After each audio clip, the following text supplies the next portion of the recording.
All right, let's jump right in. Today we're going to unpack a wild hypothetical scenario, one where global markets get hit with a shockwave so fast and so big, it's unlike anything we've ever seen. $3.2 trillion. Yeah, just let that number sink in for a second. That's a 3 with 12 zeros after it. Now, according to the source material we're looking at, that's how much value was just gone, erased from global markets. And get this, it happened between a Tuesday and a Thursday in March of 2026. We're not talking weeks or months. We're talking 48 hours. So you got to be asking, how in the world did that happen? And maybe even more importantly, why is this crisis a whole different beast from anything we've seen before? That's really the heart of it. This isn't just about numbers on a screen, it's about a brand new kind of crisis. Okay, let's dig in. All right, first up, let's survey the scene. The source material paints a picture of just absolute unfiltered panic, a financial shockwave that went global and fast. I mean, look at this. It was a complete bloodbath. The Dow just nosedived. South Korea's Kospi crashed so hard, over 12% in one day, that they had to halt trading. Meanwhile, oil and gold, the classic uh-oh meters, just went parabolic. And this wasn't just Wall Street stuff. Over 4,000 flights were canceled in the Middle East. This was real-world chaos, plain and simple.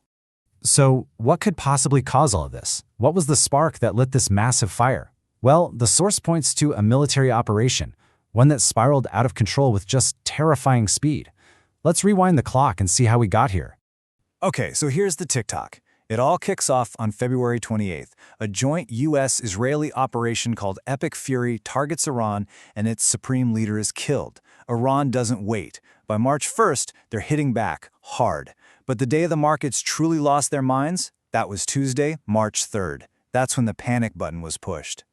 And make no mistake, Iran's response, as laid out in the source, wasn't some symbolic gesture. We're talking a massive, coordinated retaliation. They had Israel, U.S. bases in nine different countries, and they didn't stop there. They went after civilian infrastructure in places like Dubai and Abu Dhabi, even hitting oil facilities in the UAE. But you know what? The thing that really brought the global economy to its knees, it wasn't a missile strike on a building, it was something much more strategic.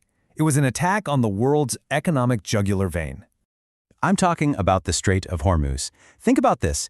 1/5, 20% of the entire world's daily oil supply has to pass through this tiny little waterway.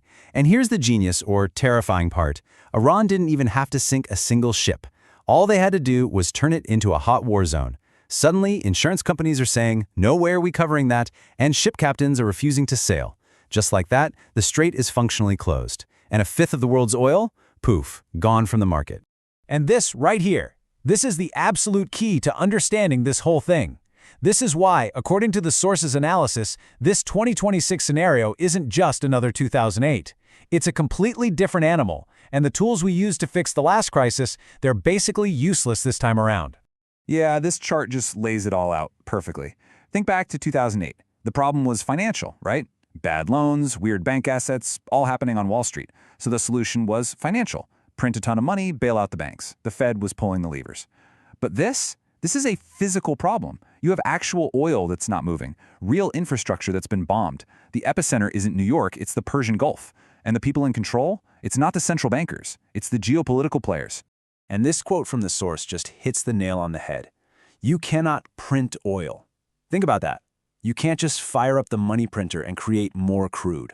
You can't quantitatively ease your way out of a bombed-out pipeline. The old playbook is completely useless because this is a crisis of real stuff in the real world. Okay, so if you're facing that kind of unique and frankly dangerous situation, what do? The source actually lays out a kind of survival playbook.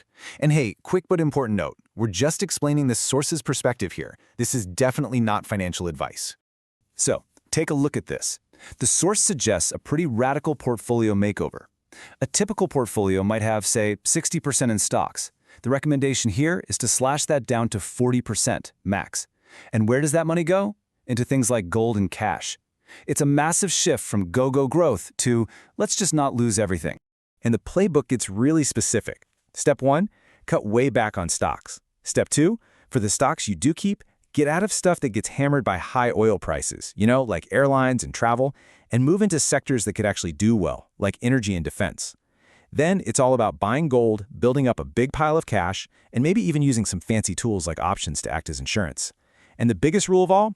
You have to pay attention. This is not a set-it-and-forget-it market. So, where does it all go from here? The source breaks it down into 3 possible futures, using analysis from Oxford Economics. Okay, let's look at the options. Best case scenario, the war ends in a week, oil prices drop, and the market claws back most of its losses. But the source only gives that a 20% chance. The most likely outcome, the 50% probability one, is that this thing drags on for 3 or 4 weeks. Oil stays expensive, markets chop around, and probably fall another 5 to 10%.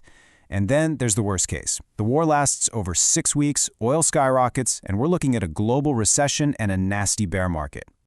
This chart makes it really clear. You've got one scenario where the market goes up, but the two with the highest probability, where it goes down. The middle-of-the-road case is another 8% drop from here, and the really bad one is a 20% haircut. The bottom line from this analysis? The odds suggest the pain isn't over yet. And that really brings us to the final and kind of chilling takeaway. The real weakness this whole scenario exposes, it's not on a spreadsheet. It's not in some bank's vault. It's a physical place, a 30-mile wide stretch of water that basically powers the entire global economy. It's a stark reminder that our biggest risks might not be financial at all, and you can't just print your way out of them.